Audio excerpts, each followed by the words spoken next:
This may be the final 3DS game to ever be released, as this is a 2-on-1 package. This is a game called Silver Falls Gaiden, but also it comes with Ruby River. So, both games are cross-compatible, which I'll get to in a little bit. When it comes to Gaiden, there's supposed to be a Wii U version, but they end up coming to the Switch instead. Hopefully they'll stay like that when it comes out, whenever. Which another cancel game, Vicarious Brothers, should also be coming to Nintendo Switch as well. Now both games are exactly different, but I'm just gonna say this: the co-linker is still present. But for Ruby River, the co-linker is a bit more limited, sort of capacity. Because what the co-linker does for Ruby River is that it mostly just gives you boosters for certain things, but that's pretty much it. So, when it comes to Gaiden, let's talk about that one first. Not many games on the DS era had forced you to play games in sideways, this is the one that actually forces you to do that. The only controls are the touchscreen, that's pretty much it. You drag your character, and when it comes to the cursor, you can actually hit the enemy there by letting go as soon as you lock onto your target. It's pretty easy to learn once you guys get the hang of this. There's also a few different features too, like exclusive characters. In fact, one of them I even got from an exclusive livestream giveaway. Thank you very much. Anyways, you guys can still get exclusive characters. You guys co-link your other Silver Falls titles. Doesn't matter which system, as long as you got the games, you should be fine. Anyways, so there's also a trade mechanic where you can trade in coins and you get these lucky feathers to increase your boost and rewards. You can also use those money to spend on items for health items and such, like a chocolate bar, a cream, and whatever else. And including unbundle one where it's supposed to give you everything for your whole entire team. This is supposed to be an RPG based game, but it's not like exactly like taking turns, but it does have its RPG mechanics there, and it works pretty well, surprisingly. Considering this is the first time that Sungrain Studios has actually made an RPG game from what I've known. Hopefully I'm not wrong on that one, but in the Silver Falls titles, yes, this is the first RPG game to ever be made for the thing. As a matter of fact, speaking of RPG games, an RPG game from Silver Falls will be coming to Nintendo Switch in a later date. What I should also say is that there's also that you can go to a river, but you got to do that later in the game. What you do in the river is that you can grab either fuel or ammo. With that, you can send a crate over to the other game called Ruby River, and you go there, you play Ruby River, you get your items there, but you have to be in that specific river. There's at least like 4 crates you guys can find, each with their own randomized weapons, like a pistol, shotgun, and a rifle.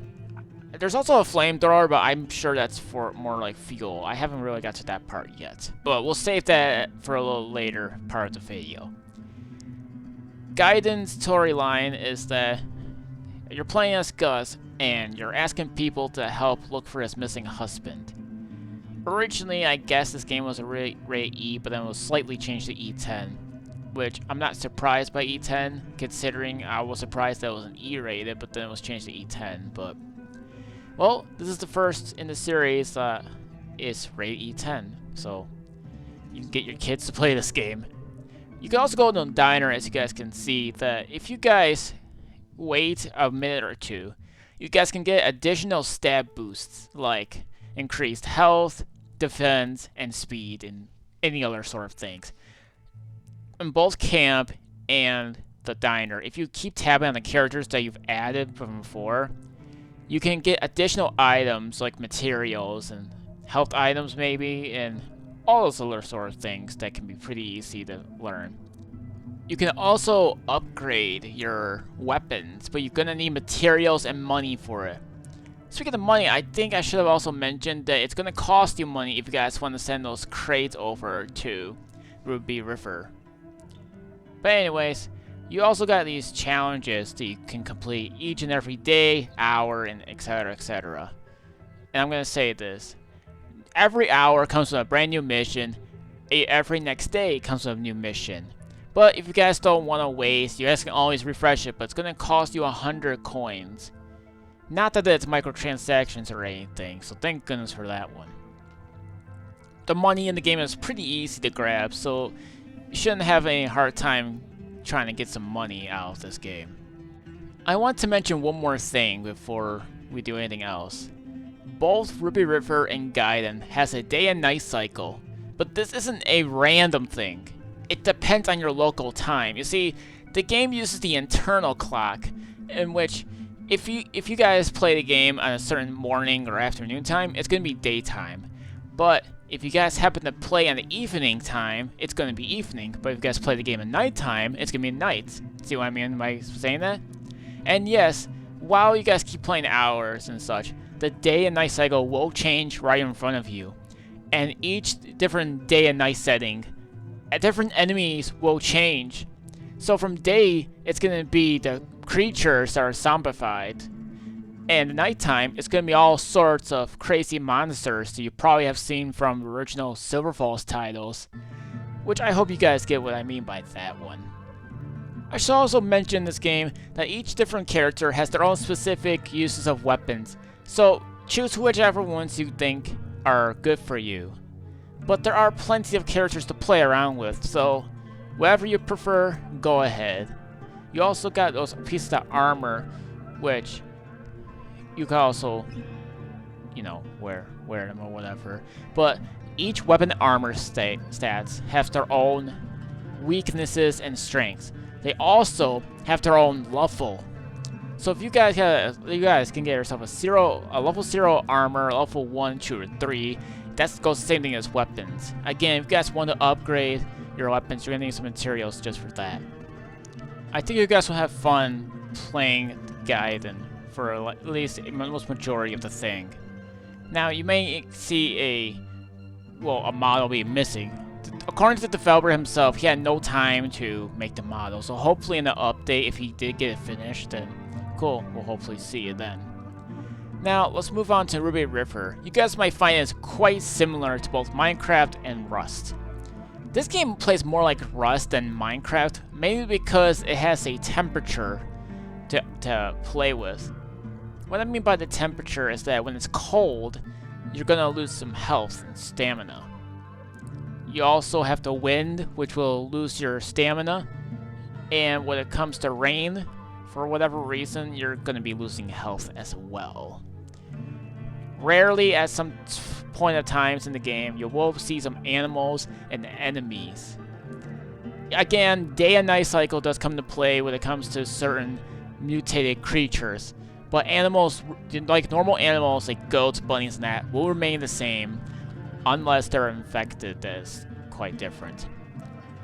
Now, there are different types of materials you guys can grab, like wood, cloth, string, you know, anything else like that. You guys can build yourself a house, set up a campfire, set up your own furniture, whatever. And there's plenty of things to go around with.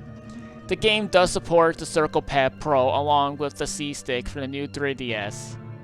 I should mention, originally he was going to take out the game of the C-Stick because there was an issue with the engine, but it seems to be that it's fixed. I rarely ever came across crashes in this game. So you're not going to have as much crashes as you guys think.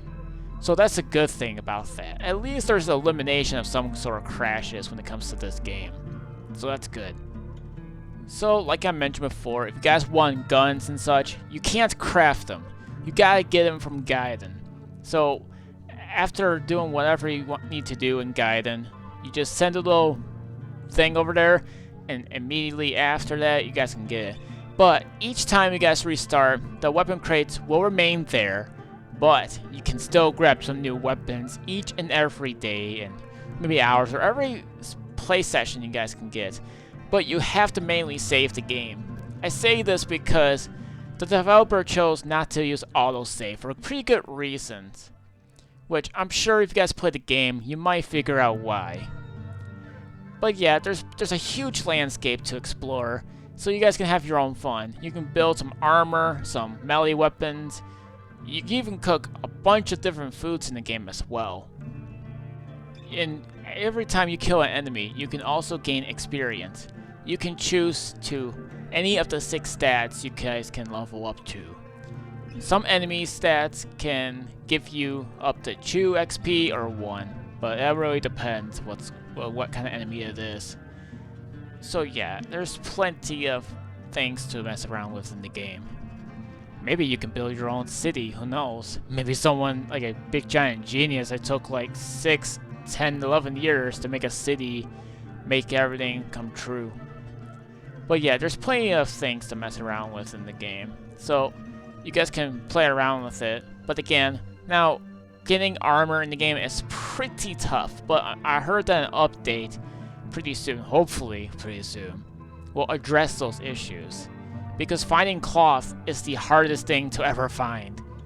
The dev made a video on it, but I can still rarely get any cloth in certain areas in the game. But grabbing those items on evening or night can be pretty easy to see. I say that it's hard to see during daytime, mainly because you sometimes can't tell because of the daylight reflection, you can sort of say. You can get both these games for 17 to 18 bucks, depending of like what kind of tax or whatever. But yeah, you know, it's on the 3DS. So if you guys really would love for both these games come to Nintendo Switch, hit him up and then maybe he'll port it, just like he did with Ghoul Busters, which I thought was another fun game to play. Speaking of the Switch, like I already mentioned with the RPG game coming to Switch, he also just announced that the Game Boy remake is coming to Nintendo Switch as Galaxy Bound Curse DX, which is an HD remake of the original game. But don't worry, if you guys start thinking about getting the Game Boy Color game, it's cool. It's still going to be updated regardless. As of just right now, he just updated the game to include a final level in the game, so that's a good thing.